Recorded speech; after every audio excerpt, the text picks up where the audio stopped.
Hi friend, welcome to I study. আজকে আমরা পার্সেন্টেজের part 3 করব। এর আগে আমরা পার্ট 1 এবং পার্ট 2 করেছি, তো পার্ট 3 করব। তো চলো শুরু করি। দেখো, প্রথমে যে অঙ্কগুলো আছে খুব ইম্পর্টেন্ট অঙ্ক, সবাই মন দিয়ে দেখবে।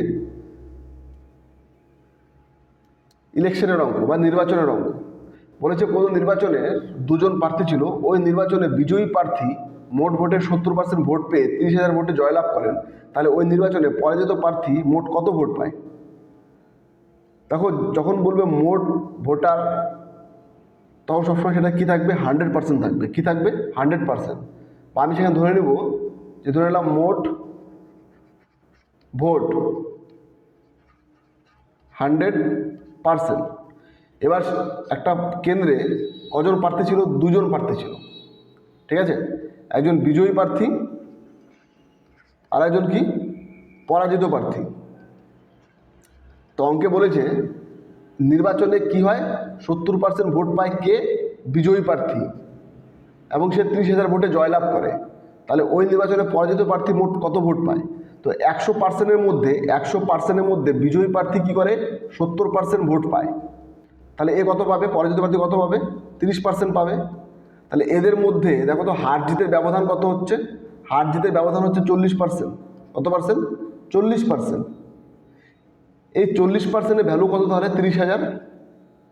হ্যাঁ, আমি কি লিখতে পারি যে এই 40% সমান সমান 30,000। 1% সমান সমান কত হবে? 30,000 বাই 40। আমাকে কী বের করতে বলেছে? বলেছে পরাজিত প্রার্থী মোট কত ভোট পায়। তো পরাজিত প্রার্থী কত ভোট পেয়েছে? 30%।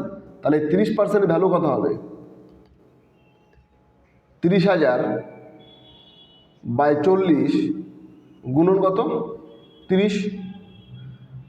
দেখো, এই 0 0 কেটে দাও, আর 4 দিয়ে কাটো, কত হবে? 4 7 28, 4 5 20, 0, 750। 750 3 গুণ করলে 75, 3 করলে 225, 0 0, 22,500। 22,500 ভোট কে পায়? যে হারে সে। সিম্পলভাবে অঙ্কটা করা হলো, আশা করি সবাই বুঝতে পেরেছো। তো চলো 2 নম্বর অঙ্কটা সেম একই অঙ্ক আছে, আমরা একটু দেখে নিচ্ছি 2 নম্বর অঙ্ক কী বলেছে। দেখো, বলেছে কোনো নির্বাচনে 3 জন পদপ্রার্থী ছিল। 1 নম্বর অঙ্কে ছিল 2 জন, 2 নম্বর অঙ্কে বলেছে 3 জন প্রার্থী আছে। তো ওই নির্বাচনে তৃতীয় স্থানাধিকারী 10% ভোট পায় এবং পরাজিত প্রার্থী 30% ভোট পায়। যদি ওই নির্বাচনের হার জিতের ব্যবধান 9,000 ভোট হয়, তাহলে ওই নির্বাচনে মোট ভোট সংখ্যা কত? আমি কি বলেছিলাম? যদি বলে মোট ভোট, তাহলে মোট ভোট সবসময় কত ধরবো আমরা? মোট ভোটকে আমরা সবসময় 100% ধরবো। কী ধরবো? 100%। তো এই 100%-এর মধ্যে 3 জন ছিল, 3 জনের মধ্যে ভোটগুলো ডিভাইড হয়ে যায়। প্রথম, এখানে দ্বিতীয়, এখানে কে? তৃতীয়, ঠিক আছে? কি বলেছে? 10% ভোট কে পায়? যে 3 নম্বর হয় সে, এ পাচ্ছে 10% ভোট। এবং 30% ভোট কে পায়? যে পরাজিত প্রার্থী। তো পরাজিত প্রার্থী কী হবে? দ্বিতীয় যে সে পরাজিত প্রার্থী হবে, সে পাচ্ছে 30% ভোট। তাহলে প্রথম যে হয়েছে বা যে ফার্স্ট হয়েছে বা যে জয়ী লাভ করেছে, সে কত পার্সেন্ট পাবে? 100%-এর মধ্যে 30 পাচ্ছে, 10 পাচ্ছে, থাকলো কত? 60 বা 60%। এবার এদের মধ্যে দেখো তো ব্যবধান কত? হার জিতের ব্যবধান কত হচ্ছে? হার জিতের ব্যবধান হচ্ছে 30%। হার জিতের ব্যবধান কত? 30%। তার মানে কি বলতে পারি যে 30%-এর ভ্যালু কত? 9,000। 1%-এর ভ্যালু কত হবে? 1%-এর ভ্যালু হবে 300। কি বের করতে বলেছে? তাহলে ওই নির্বাচনের মোট ভোট সংখ্যা কত? মোট ভোট সংখ্যা, আমি মোট ভোট সংখ্যা কত পার্সেন্ট ধরেছিলাম? 100%। তাহলে 100%-এর ভ্যালু কত হবে? জাস্ট 100 দিয়ে গুণ কত? 300-কে। তাহলে কত হবে? 30,000 ভোট। কত ভোট? 30,000 ভোট। আশা করি সবাই বুঝতে পেরেছো। তো ভালো লাগলে অবশ্যই লাইক করবে এবং কমেন্টে জানাবে কেমন লাগছে তোমাদের, এবং চ্যানেলটি সাবস্ক্রাইব করে দেবে। তো চলো নেক্সট অঙ্ক। বলেছে একটি পরীক্ষায় উত্তীর্ণ হতে 35% নম্বর লাগে। ওই পরীক্ষায় একটি পরীক্ষার্থী 230 নম্বর পেয়েছে এবং 50 নম্বরের জন্য অনুত্তীর্ণ হয়েছে। তাহলে ওই পরীক্ষার মোট নম্বর কত? দেখো, অঙ্কগুলো খুব ভালো করে লক্ষ্য করবে, পরীক্ষাতে খুবই আসে। বলেছে একটি পরীক্ষা উত্তীর্ণ হতে 35% নম্বর লাগে, কিন্তু একজন পরীক্ষায় 230 নম্বর পেয়েছে এবং সে কি করে 50 নম্বরের জন্য ফেল করে। অনুত্তীর্ণ মানে কি ফেল, সে ফেল করে। তাহলে ওই পরীক্ষার মোট নম্বর কত? দেখো 1 এবং 2 নম্বর আমাদের কি ছিল, নির্বাচনের অঙ্ক। আমরা সবসময় কি বলেছিলাম যে নির্বাচনের মোট ভোট থাকবে 100%, এবং এখানে পরীক্ষার অঙ্ক যদি বলে সেখানেও মোট নম্বর আমরা কি ধরে নেব, 100% ধরে নেব। কি ধরবো আমরা, 100%। তাহলে এখানে আমি ধরে নাও লেট, ধরে আমি মোট নম্বর আমি ধরে নিচ্ছি 100%। কত পার্সেন্ট? 100%। এবার আমি এখানে বলতে পারি 5 নম্বর, আমি 5 নম্বরটা বের করে নিচ্ছি।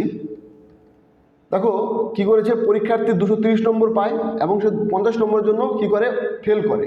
তাহলে 5 নম্বর কত, তাহলে 230, সে যদি 50 নম্বর আরও বেশি পেত তাহলে অবশ্যই সে পাস করতো। তাহলে কত নম্বর হবে, 280 নম্বর, সেটা কি পাস মার্কস। 280 নম্বর কি পাস মার্কস, আর পাস মার্কস কত আছে, 35%। তো আমি এখানে কি বলতে পারি যে 35%-এর ভ্যালু হচ্ছে 280। তাহলে 1%-এর ভ্যালু কত হবে, 280/35। আমাকে কি বের করতে হবে, পরীক্ষার মোট নম্বর কত ছিল, 100%।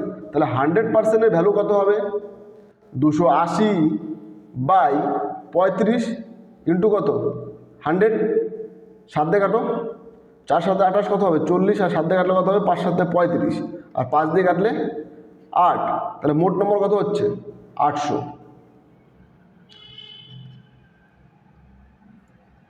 চলো নেক্সট অঙ্ক দেখো। নেক্সট অঙ্ক সেই পরীক্ষার অঙ্কই দেওয়া আছে। এখানে বলেছে ওই পরীক্ষার মোট নম্বর কত। আমি কি ধরবো যে মোট নম্বর 100%, এবং কি বলেছে পরীক্ষা পাস করতে 30% নম্বর প্রয়োজন। তো ওই পরীক্ষা একজন পরীক্ষায় 260 নম্বর পায়, যেটি ন্যূনতম 5 নম্বর থেকে 20 নম্বর অধিক। 260 পেয়েছে কিন্তু 5 নম্বর থেকে 20 নম্বর কি বেশি আছে। তাহলে 5 নম্বর কত হবে, 240। 260 থেকে আমি 20 বিয়োগ করে দেবো, 5 নম্বর কত, 240। এবং পার্সেন্টেজ কত, 30%। তার মানে আমি কী বলতে পারি যে এই 30%-এর ভ্যালু হচ্ছে তোমার 240। তাহলে 1%-এর ভ্যালু কত হচ্ছে, 240/30। এবং কি বলেছে মোট নম্বর, তো মোট নম্বর আমার কত, 100। তো 100%-এর ভ্যালু কত হবে, 240/30 ইন্টু কত, 100। তাহলে এই 0 0 কেটে দাও, আর 3 দিয়ে কেটে দাও, কত হবে, 8। তাহলে মোট নম্বর কত হবে, 800। কত হবে, 800। ঠিক আছে, আশা করি সবাই বুঝতে পেরেছ। তো চলো নেক্সট অঙ্ক দেখো। এটাও পরীক্ষার অঙ্ক, পাস ফেলের অঙ্ক, কিন্তু একটু আলাদা আছে। তো এইসব অঙ্ক করার সময় আমরা অঙ্কগুলো ভেন ডায়াগ্রামে করব। কিভাবে করব, ভেন ডায়াগ্রামে করব। তাও কি বলেছে, যদি কোনো পরীক্ষায় 47% পরীক্ষার্থী প্রথম বিষয়ে, 38% পরীক্ষার্থী দ্বিতীয় বিষয়ে এবং 15% পরীক্ষার্থী উভয় বিষয়ে অনুত্তীর্ণ হয়, তাহলে দুটো কোশ্চেন দিয়েছে। পরীক্ষায় অনুত্তীর্ণ পরীক্ষার্থীর হার কত শতাংশ এবং ওই পরীক্ষায় উত্তীর্ণ পরীক্ষার্থীর হার কত শতাংশ। আচ্ছা, ধরে নাও একটা ক্লাসরুম আছে। কি আছে, একটা ক্লাসরুম আছে। আমি ক্লাসরুমের ছবি আঁকাচ্ছি। এবং ধরে নাও এখানে টোটাল 100% পরীক্ষার্থী পরীক্ষা দিয়েছে। কত পার্সেন্ট, 100% পরীক্ষার্থী পরীক্ষা দিয়েছে। এবার কি বলেছে দেখো, দুটো বিষয় পরীক্ষা দিয়েছে, প্রথম আর দ্বিতীয় বিষয়ে। ধরো প্রথম বিষয়ে, এটা ধরে নাও প্রথম বিষয়ে কি করে, 47% পরীক্ষার্থী, এবং দ্বিতীয় বিষয়ে কি করে, 38% পরীক্ষার্থী এবং 15% পরীক্ষার্থী উভয় বিষয়ে অনুত্তীর্ণ মানে ফেল করে। অনুত্তীর্ণ মানে কি, ফেল করে। এবার ধরে নাও এখানে তোমার কত, এটা 38% এবং এখানে আছে তোমার হলো 15%। উভয় বিষয় মানে প্রথম বিষয় হবে, দ্বিতীয় বিষয় হবে। এটা প্রথম বিষয়, এটা দ্বিতীয় বিষয়। এটা সবাই কি করে, ফেল করে। ওকে, তাহলে আমি এখান থেকে বের করতে পারি যে মোট ফেল করে কত পার্সেন্ট। কীভাবে বের করব, আচ্ছা প্রথম বিষয়ে কত পার্সেন্ট ফেল করে, 47% ফেল করে। দ্বিতীয় বিষয়ে 38% এরা ফেল করছে। তার মধ্যে কি বলেছে, উভয় বিষয়ে অনুত্তীর্ণ মানে ফেল করে। দেখো তো এই 15% একবার প্রথম বিষয়ের মধ্যে, আরেকবার কি দ্বিতীয় বিষয়ের মধ্যে কি আছে, ইনক্লুড আছে বা ঢুকে আছে, তাই তো? তার মানে আমি কী করবো, একটা 15 কি বাদ দিব, তাহলে এখান থেকে আমি কী করবো 15 মাইনাস করে দেবো। তাহলে 47 আর 38 যোগ করলে কত হবে 85, 85 মাইনাস 15 করো তাহলে কত হবে, বিয়োগ করলে তোমার হবে 70%। তাহলে মোট ফেল করে কত পার্সেন্ট, 70%। ওকে, মোট কত পার্সেন্ট ফেল করছে, 70% ফেল করছে। আমার কি প্রথম কোশ্চেন কী ছিল, এ নাম্বার কোশ্চেন কী ছিল, তাহলে ওই পরীক্ষায় অনুত্তীর্ণ পরীক্ষার্থীর হার কত শতাংশ, 70%। বি নম্বর কি বের করতে বলেছে, ওই পরীক্ষায় উত্তীর্ণ মানে পাস কতগুলো পাস করেছে, কত পার্সেন্ট পাস করেছে, তাহলে পার্সেন্টেজ অফ পাস কত হবে, টোটাল কত ছিল আমার 100%, তার মধ্যে 70% কী করে ফেল করে, তাহলে পাস কত হবে 100 মাইনাস 70 কত 30%। সিম্পল অঙ্ক, তাকে একটু মন দিয়ে দেখতে হবে, ঠিক আছে? চলো নেক্সট অঙ্ক। বলেছে একটি পরীক্ষায় 35% পরীক্ষার্থী বিজ্ঞানে এবং 40% পরীক্ষার্থী গণিতে উত্তীর্ণ হয়েছে। যদি ওই পরীক্ষায় 25% পরীক্ষার্থী উভয় বিষয়ে উত্তীর্ণ হয়, তাহলে ওই পরীক্ষায় মোট কত শতাংশ পরীক্ষার্থী অনুত্তীর্ণ হয়েছে। ওকে, আমি কি বলেছিলাম, ধরুন একটা ক্লাসরুম আছে, কি আছে একটা ক্লাসরুম, ধরুন একটা ক্লাসরুম আছে। ওকে,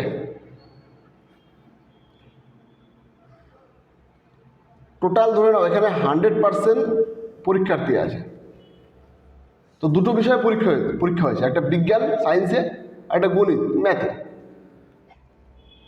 ধরে এটা বানাও, এটাকে ধরে নাও বিজ্ঞান বা সায়েন্স, আর একটা কী আছে, আরেকটা আছে ম্যাথ। তো বিজ্ঞানে কি করেছে 35% এবং ম্যাথে 40% কি করে উত্তীর্ণ মানে পাশ করে। যদি ওই পরীক্ষায় 25% পরীক্ষার্থী উভয় বিষয়ে পাশ করে, তাহলে এখানে কত হবে 25% উভয় বিষয়ে পাশ করে, তাহলে ওই পরীক্ষায় মোট কত শতাংশ পরীক্ষার্থী অনুত্তীর্ণ হয়েছে।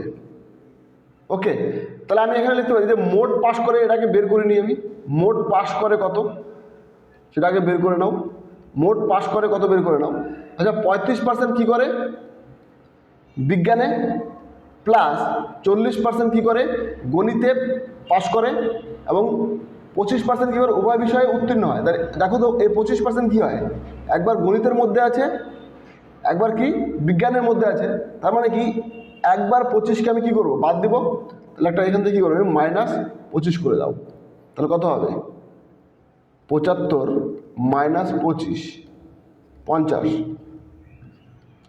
50% কী করে মোট পাস করে, টোটাল কত 100%, তাহলে মোট ফেল করে কত, আমাকে ফেল বের করতে বলেছে।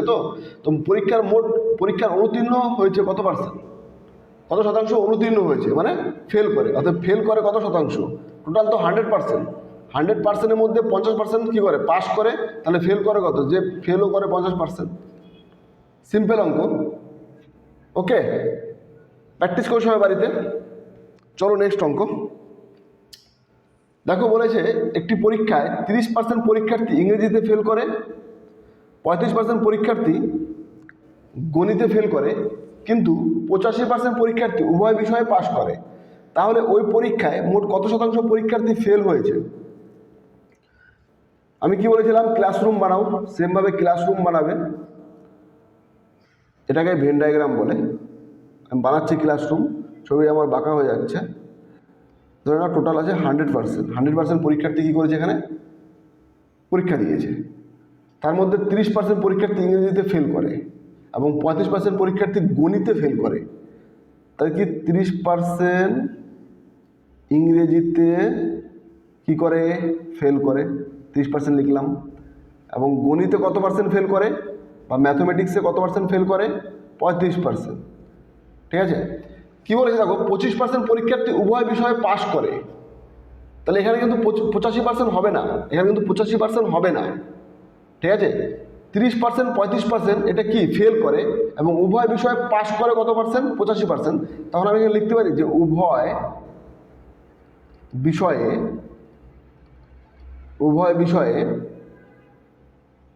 ফেল করে।